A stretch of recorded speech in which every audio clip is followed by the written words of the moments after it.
Dirt, Chapter 18, Runaway. Of course I was aware that Dirt might be long gone, despite my plan to save him. I knew he might already be far from home or nestled into someone's sausage casing, but if there was the slightest chance that he was still at large, I'd find him. Dirt had been there when I needed him most, and I would be there for him now when he needed me. My father was in good hands, and I couldn't help him right now anyway. I thought about this, charting as quickly as possible away from the hospital. It was a clear New England October afternoon, the Vermont days quickly becoming shorter and shorter, and the silhouettes of white clapboard houses were bleary in the setting sun. I shivered, pulling my mother's old jacket tightly against my chest, and couldn't help but wish that I had something warmer to wear. The khaki jacket was soft and comforting, but it never really protected me from the cold.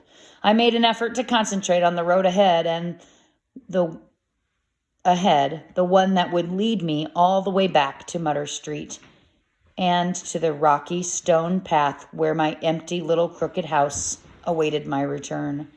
I had nowhere else to go, run away or not.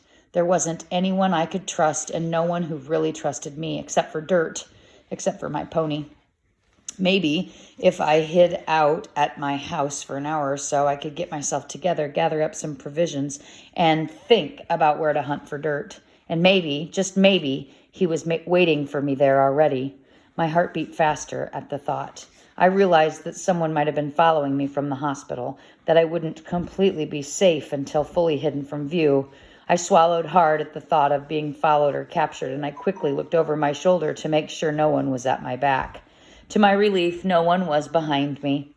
Hardly anyone was out on the streets at all this time of evening. Children already probably called inside for their dinner, their mothers and fathers awaiting them with open arms. If I squinted and shaded my eyes with one hand, I could see inside some of the houses, forest green, shuttered front windows, first getting a brief glimpse of a small child seated at a black lacquered piano, then the graceful arches of one room leading to others, reminding me of the ceiling in a castle or church, and finally of two white sheltie dogs, noses and paws pressed to the glass. It was hard not to wish myself directly into these houses. It was also hard not to think of my mother. While we never had a castle ceiling or a lacquered piano, when my mother was alive, our little crooked house always smelled delicious in the evenings, a pot of potato stew bubbling on the stove, or her special tomato soup simmering with bits of cheddar cheese melting on top. And when we had a special night with ice cream from the creamery, she would let me eat it first, before my dinner, so I could enjoy the treat without feeling stuffed. My mother and I would wash the dishes together afterwards, sometimes having a soap bubble fight, or just standing close side by side in our warm, steamy family kitchen that was small but that always felt so full. It's the self-entitled who feel sorry for themselves when things go badly, Mrs. Prattle had lectured me at the hospital when I refused to look up at her. The real challenge is to appreciate what you have, dear. It irritated me that she said that, and it angered me now. I'd value my own little crooked house if I wanted. I'd always wished for two parents, our own home, and a rocky front lawn where a certain pony could romp and play. If that made me one of the self-entitled, I'd be okay with that. I didn't want to live at the Prattles' house, no matter how nice they were, or be a part of any pretend family. I just needed my own father back, my own home and my own pony. My own island where I could always swim back to shore. My father, his special cider, his love for me and my mother, all of it. Dirt, his pesky rascal self, all that too. I continued half walking, half running, dashing quickly past the shelter library and then by the village bakery where cheerful Mrs. Snod usually left stale honey bread and corn muffins out back for the birds or stray cats to eat. I may have stopped to collect some of the leftovers myself during those times when my father didn't have work at the orchard, but I didn't have any time now to think about food. Something rustled from behind a tree.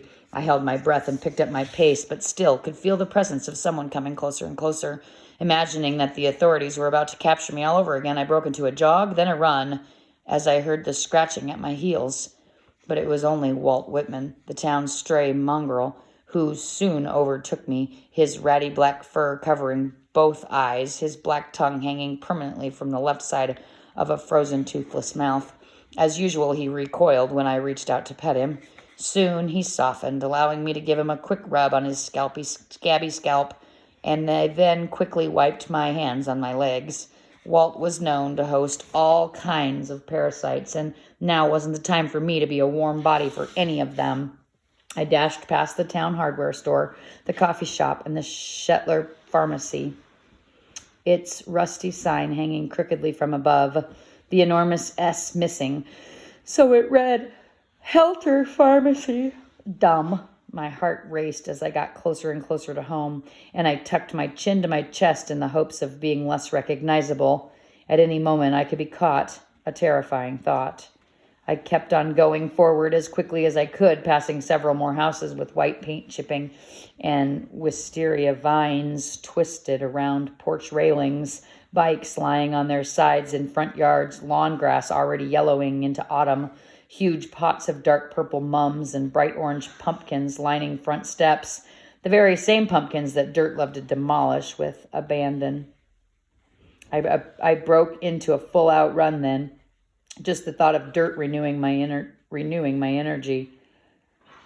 It wouldn't be long now until I was home. By the time I get to the wide hedge-lined blocks of Clearing Avenue, I was running so fast that I almost forgot to make a right turn onto Mutter through the thicket of evergreens and onto the little rocky path back to my house. But I caught myself just in time to make that hard turn that came up so suddenly. Almost out of breath, I swiveled around quickly and again checked to see if I was being followed like some criminal in a mystery book. You never knew. Child and Family Services might just have a department of trench-coated detectives in disguise. I once read that animals with one eye often end up with improved vision, that losing sight on one side improves the focus of the other. I shivered for a minute, then covered my own left eye with my palm. The road in front of me shimmered. Soon I'd be home. Chapter 19, The Little Crooked House. When I finally found myself on the rocky path to the Little Crooked House, I zoomed all around, calling out in my head for Dirt. I wanted to yell for him with loud, strong words, but they were trapped inside of me with all the other words that I could never say. They rumbled together, pressing against my throat, a furious yearning to shout out for Dirt to return, to come to me, to come home, but it was hopeless. I looked behind the evergreens, then inside every thicket, behind every bush. I scoured every inch of land around the house, but there wasn't a single sign of my pony anywhere. Discouraged didn't cover how I felt. The sun was just setting, lighting a glimmering trail back to my front door. Memories tinted the little path like torches. Each and every shaky step on the familiar stones reminded me of steps taken before. The time I fell and bumped my tooth when I was 6, and how my mother lifted and held me close. That tooth is still gray and will be gray forever. Nothing changes the past, my father told me once. It is what it is. The time my father and mother swung me between them, each holding one arm tightly on either side. Fly, my father had said. See yonder, see how you can fly. How my mother and father looked at each other then, and how they reached across me to kiss from above. The time I wrestled with Dirt so he wouldn't eat a toad visiting from a nearby pond. Toads are poisonous to ponies. Even a lick will do them in. But oddly enough, the little crooked house that finally stood before me at the end of the rocky path was different from the house of my memory from just 2 days ago. Smaller, frailer, tilted even more to one side than I remembered. In fact, it even looked as though the entire structure might sway and splinter in a strong storm. The house's front plywood stairs were shakier than I remembered, too, and as I slowly stepped up toward the front door, I felt them wobble under my feet, suddenly not strong or secure enough to support my weight. I peered to the left and to the right. No sign of Dirt. I scanned the thicket of trees guarding the house from the road. No movement at all. No evidence of a pony waiting for me to come home. The loose doorknob jiggled under my touch, and the house was unlocked since my father and I never bothered securing it. The door creaked in the exact same way it always had before. Dirt and I were banished to places far and wide. The first thing I noticed was the odor of must and rotting apple. Then the assorted scents of my beloved dirt, fur, straw, grass, mud, and pony poop. I swallowed and then swallowed again. Both bedroom doors were left wide open, something that made me stumble. I was used to closed doors in this little house. I was used to secrets kept behind doors. When I walked into the second bedroom, I saw that someone had left a shovel and a pile of hay had been swept into one corner. Maybe my father had done some cleaning before he became ill, but that seemed highly unlikely. There was a long plastic tub that I used for Dirt's water. There was a bit of hay I used for his food. Only a little bit a day only a little bit a day so he wouldn't get fatter. Not that I ever really managed to avoid this. Glutton was Dirt's middle name. There was the steel oval grooming brush that I found in the Shetler Goodwill on North Main Street, and that I used every single day. Constant circular strokes are the best, the Moet Pony book instructed. Gentle grooming will keep your pony's coat shining even throughout the winter months. I had tried to brush Dirt every morning when I got up and every night before bed, and was always surprised how much he seemed to enjoy this activity, settling quietly under my hands. He could be a rebellious pony, but he always loved my touch. I thought of Dirt's thick coat, how it would gather softly under my fingers. There was the large woolen blue blanket that I took from my father's bed and draped over Dirt's swayed back at night. The tin can of sugar cubes that I fed him, 1/2 cube at a time, when he demonstrated his very best beastly behavior. That, of course, was rare. The windowsill that he gnawed on, the dents in the floor where he stomped, the floorboard that he pulled up one day when I wouldn't let him have any treats, apples, carrots, or sugar. He had been very naughty that day, nipping me on the shoulder, and I was mad. How I wished to have the chance to be mad at him again, just one more time, just to see him again one more time. I sat down on the floor in Dirt's old room, fingering strands of hay left behind and inhaling the pony fragrance. My father's bedroom next door was just as it had always been, and I felt my heart heave as I stared at the collection of chipped cups, cans, and bottles strewn across the floor. His one stained pillow rested at the foot of the bed, and 2 gray sheets tumbled together in disarray. A favorite tattered quilt, the one with the burgundy heart-shaped patterns, was rolled into a long mound, a mound inside which a friend, a partner in crime, just might want to hide. Wishful thinking. I was tired. My entire body began to buckle, and I found myself stretching out on one side of the bed. Maybe, I thought, maybe if I lie down for a minute, I'd be able to figure things out with a clearer mind. Maybe if I just closed my eyes for a short second. Maybe. When I opened my eyes again, my father's room was flooded with light, and I figured that I dozed off for the entire night. Not good at all. Who knew when the Prattles, Trudy, or the authorities might come looking for me here? It was a miracle that they hadn't showed up already, considering, but they probably figured I'd find a less obvious place to go, or were still trying to gather a posse to look for me. In any case, the only thing that mattered now was that I had to find Dirt before either of us was captured again. Speed was going to have to be the name of the game. But my stomach grumbled. It had been a while since I'd eaten, and probably more than 8 hours since I'd left the hospital. I peered down to the old wooden floor in hopes of finding some crackers or half a sandwich. My father rarely ate dinner, but often had a snack late at night in bed. No luck. I had to hurry, and I wasn't looking forward to what I knew I had to do. Since Dirt wasn't anywhere to be found hanging around the little crooked house, my next option was facing old Enid in the flesh. Chances were that Dirt eventually wandered back to her farm after trying to find me at home, and although I hated to admit it, there was even still the possibility that she'd already found him and sold him to a factory. My stomach churned at the thought.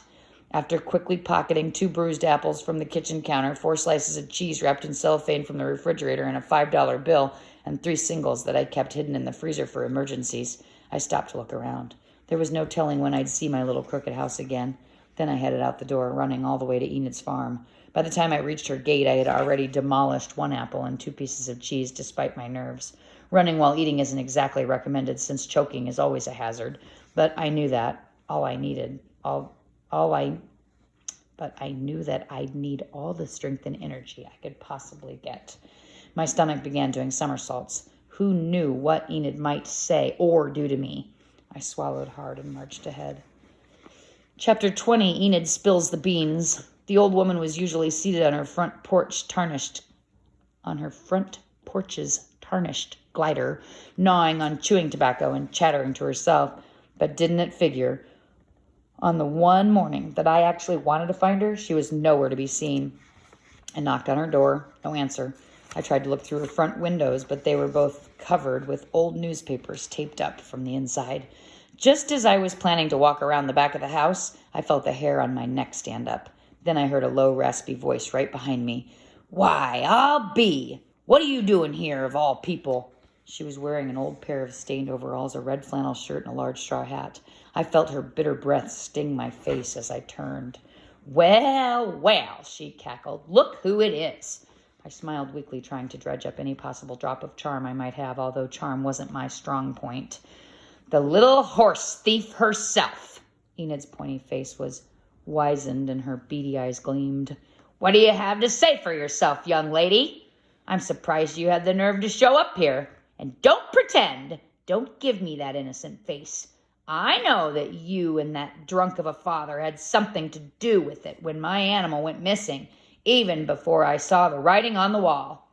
"Leave my father out of it." I could feel my cheeks turn the same color as my hair. "And I have proof, too." Enid kicked the porch railing and waved her gnarled hands right in front of my face. "Lucky for you, I didn't go straight to the police. That would have fixed your wagon." Proof? What kind of proof? I'd been very careful not to let anyone see me sneak dirt into the house or observe his daily pee outings. Proof wasn't possible. Enid sneered. Her teeth were brown and looked sharpened, each tooth a tiny knife. "Guess you didn't realize that I knew, did you? Well, I even marched myself down to your shack of a house to have words with your father, but no one was home. Ever heard of telephones? Your father's probably the only person in Shetler without one. Would have saved me a trip." I wasn't getting anywhere. Minutes were ticking by, and I still didn't have any clue of where dirt had gone. I'd have to step forward now if I wanted to find dirt. I'd have to make Enid listen to me without saying a single word. This wasn't going to be easy. It was never easy getting someone to pay attention to silence, but now I simply had to make myself understood. I stood still for a minute, racking my brain for an idea while Enid crossed her arms over her chest and sighed. Her sighs sounded like a train's rumble. Wait, I suddenly had a brilliant idea that just might work. I waved my right hand, then pointed to my legs, took another deep breath, and pretended to gallop around the porch like a horse. I pranced faster and faster, feeling like an idiot, determined to make her understand. "What in the name of God are you doing? Stop that crazy hopping right now, or you'll wear the paint right off my front porch." The paint was already worn off the porch, so I simply ignored her and continued galloping, pulling at invisible reins. Then I suddenly stopped mid-gallop and put my hands on my hips with a questioning expression on my face. "Oh, I see. I see what you want. You want me to spill the beans about the hellion of a worthless pony, don't you?" At least the woman wasn't laughing at me, and she understood what I so desperately wanted to know. In fact, her permanent scowl had deepened. I figured that Enid had probably been born with that scowl planted on her face. And then she shot me such an evil look. I stumbled backward as if slapped.